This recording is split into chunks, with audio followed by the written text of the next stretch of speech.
Večeras ćemo vam predstaviti, vjerujemo da nećemo pogriješiti ako kažemo, najstarijeg borca 444. Brdske brigade, Hamida Kovačevića. Hamid Kovačević je rođen prije 68 godina na tlu Jablaničkom, a životni putevi odvedoše ga u Hadžiće. Recite nam, gospodine Kovačeviću, kako je aprilskih dana 1992. bio u Hadžićima? Sad ću vam ja reći to. Bilo je u aprilu mjesec, to je bilo negde oko 7. 8. Sukobi se počeli su barikade neke da se stvaraju. Sarajevo je gorilo i Liđa je gorila. Mi smo izlazili gore, zove se Ban Brdo, više naših kuća i gori i gledali. Gori. I da niko tada, interesantna je stvar, da niko ne reče, mi smo mogli Hadžiće spasiti. Da idemo da obrambeni sistem stavimo dole do Blažija i da Hadžići ostanu. Jer morate zamisliti, 25.000 je stanovnika u Hadžićima, njija je 16%. I oni su nas isčeli Hadžić. Ej, to vi morate zamisliti, to ne može meni u glavu da dođe nikako. A mi, naša porodica kao porodica, svakako, hvala Bogu, mi jesmo, kako ono kažu, ko sjekira. Mi što kažemo, mi nećemo poreći. To je, tačno je, to je se sad dokazalo. Zakazan je sastanak u remontu između muslimana, Bošnjaka, između pravoslavnih, samo Srba i vojni, jer mi smo remont blokirali. Remont je bio zatvoren, nije mogao niko izaći, jer je bilo nas preko 300 moja. I mine postavili, i dočerali balvane, razumiješ, i zatvorili taj remont. Na jedan put izlaze, razumiješ, i iz remonta Srbi pjevaju, gangaju, kaže, nema pucanja, nema ništa, mi smo, kaže, sa muslimanima potpisali deklaraciju o nenapadanju, oružje treba da se vrati, hajde, mi ovamo smo bili blokirali poštu, SDK, opštinu, sve to. Gotovo bilo, samo Srbi da dignu bilu zastavu. Ali nije prošlo nikako 15 minuta, tenkovi iz remonta kreću. 6 tenkova, gotovo je sad. Kako su Bošnjaci muslimani reagovali na taj napad, a posebno vaša porodica? Sad ću vam kazati. Svi ostali onda muslimani, sve je to lično pobjeglo. Sve je pobjeglo. Niko nije htio puške opaliti. A donesena je odluka na SDA stranki da se oružje ne preda, jer u mene su bili bratića dvojica, bio je Uzeir, jedan što je inženjer bio, on je bio član upravnog odbora SDA stranki i on je došao i rekao oružje ne vraćati. A ovi su se naredili u remontu da se vrati do 6 sati sutra ujutro oružje sve. I oni kažu mi oružja ne damo. Vidimo sve bježi, ali nas blokiraju sa svih strana. Hajde sve to čutilo jedan dan, kad jednu večer pomoli se sekretar SUP-a, Vahid Alađus, sa jednim Srbinom policajcom. I dođu u gori i istom onome komši Draganu Krstiću, kod njega sjedeše ovako zaspao, donese se litra rakije, donese pečenje i sa njim sjede, poče jest pit. Došli mi kod njega tamo, kaže on nama, dedera, kaže, vi Kovačevići, kaže, ku ste rove kopali, odmah da se to sve zatrpa. Mi kažemo, mi smo kopali za odbranu svoju, mi ne znamo ko će nas napasti. Mi ne idemo ni na koga, ali uglavnom mi ćemo braniti se. Kaže, ustade on i onaj isti pravoslavni, onaj Dragan, onaj 2-3 milicionera idu i obilježe naše sve rove, ku smo to kopali i narediše da se zatrpaju. I šta će ti biti? Mi se tu svadimo, sad ovaj Adel, što je zarobljen, nema ga, sigurno bio, da Bog da su živi. Razumiješ ti, on za automat da ubije Vajda. I otale ga očeramo.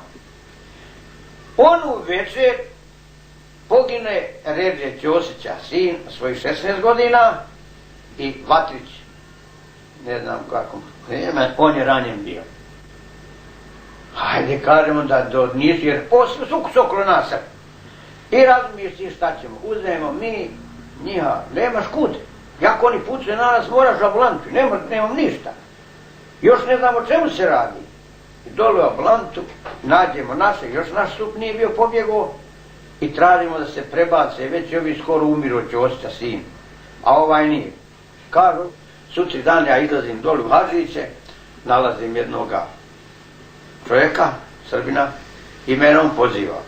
Kaže meni, znaš šta ja da ga, ja bi ti nešto rekao, ali nemoj, kazat, ako dođe do tvrdi, ora, nemoj, da nisi jedan kazat, meni će glava otići. Neće, rekao. Njegovo ime neću spominjem, jer dobar je čovjek bio. Kaže, sprema se, već na vas napad. Poistinu li se reći. Ali, kaže, priprema se napad, sklonite se, jer ja te upozorim. I kaže, plus, upozori Adila i Uzeira. Ima spisak napravljen za likvidaciju vaših ugori. Uzeir i Adil su oni na spisku i radili da vlatio oružje za SDA stranku, a ovaj je bio član upravnog odbora SDA stranke. I ja dolazim njima tako da im pričam, ne da im govoriti. Isto koliko su začarani. Ajde neću, reku, nije ovdje nije. Sad ću isto neiskusna djeca. Ko napane, šta ću sa njima? I uveče je 10 sati. Sa svih strana nas je tuklo. Mi smo imali 12.000 komada municije, imali smo naoruženi, smo bili svi. Ja sam tad platio ciganku 4.000 maraka. 400 maraka. Sin mi isto plaćao. Svi smo imali, uglavnom imali smo oružje, lakosti, nismo imali smo, dao nam je sup, garnju, nijednog metka nismo iz njega pali, pokvaren bio, 2000 metaka ostalo, ja ga bacim u travu. I šta će biti? Tu večer, kažem, ja sam im rekao, nemojte niko otvarati vatre, ćute, ako pođu u naselje, onda. Sutri dan, posle podne, idu, vidim ispred doma, spremili se, tank, praga, transporter i njih jedno 50. Ja sam pri svojom garadom namjestio bunker sebi. Uzeo elemenata, oni veliki, i dupli napravio, rekao, evo ovdje mora samo ako me granatom, tenka trepi, neće me drugčije ićerati. Imao municije, niko baš nije išao toliko, da će to nekako tako ispast sve. I dođu, pravac, krenu, gori s tenkovim i s pragama u tačno naselje, ali imali smo dobre barikade i nisu mogli unijeti. Interesantno je. Ja sam bio od tenka svojih 5-6 metara. Samo što nije odam češao. Nemam ga sučimo misli. Vjerovo ili ne da sam stao pa plako. I oni su se tu suzbili i praga i tenk i transporte i svi, jer strana je, koji treba da izađu i tenk je sutra popređunja i sad ne mogre poći. I sad su oni vrte tu ovako se nabili u gužu i ja stao pa gledam. Sad ima barikade, dobre, ne mere proći. I prođe transporter njega i hoće u naselje gore. Samo smo branili da pješadija ne izađe. Iako je pješadija sa suprotne strane tukla nas sa magistralom, neki onaj podvožnjak od ozdol, oni nisu smjeli gore nosa pomoliti. I mi smo tu, taj dan se sa njima tukli skoro cijeli dan. I oni predvečer prekinu.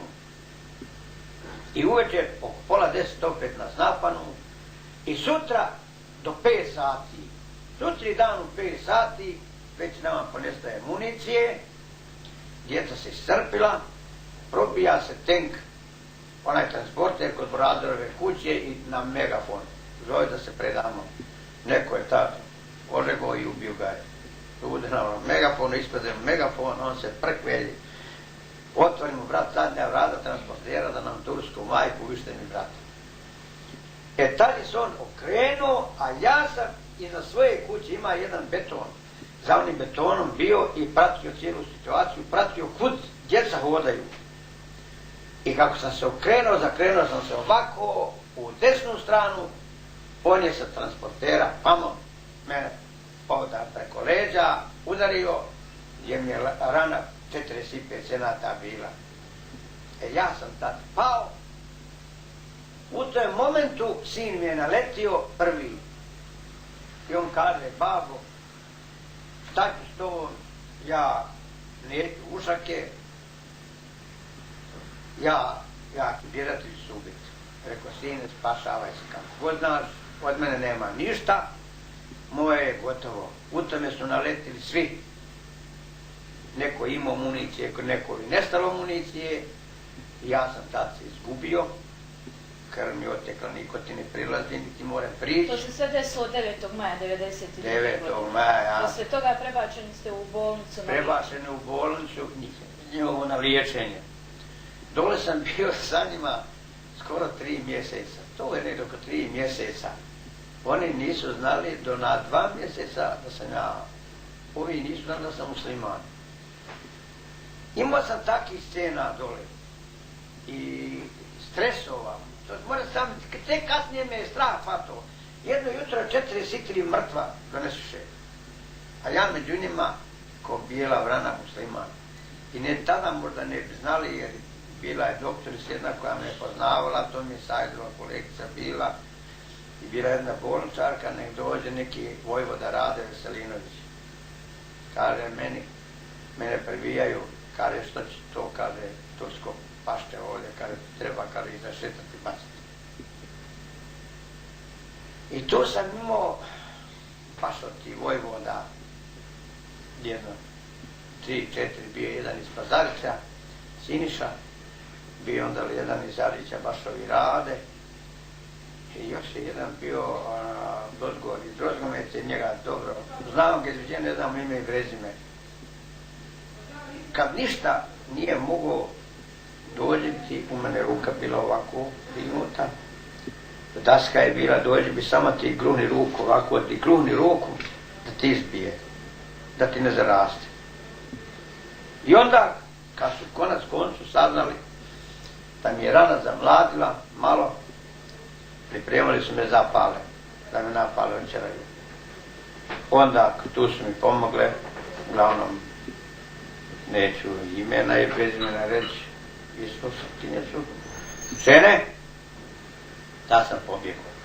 Na koji način bježite iz bolnice? Iskočio gospoda. I rana mi je pukla tad. I onda dođem gori gdje je kuća bila, onda otale krenem i rijekom Zujevinom vodom i u Pazarići sađem. Znate li šta je bilo sa ostalim Kovačevićima, vašom braćom i bratićima? Oni su tada svi pod oružjem zarobljeni. Očerani su, razumiješ ti, a gdje su, Allah biru više nikad od njega ni traga, ni glasa nema. Da je neko vidio i negdje nikad. Evo i u Sarajevu sam bio tamo raspitivo, ali nikad niko ne zna šta je bilo sa njim.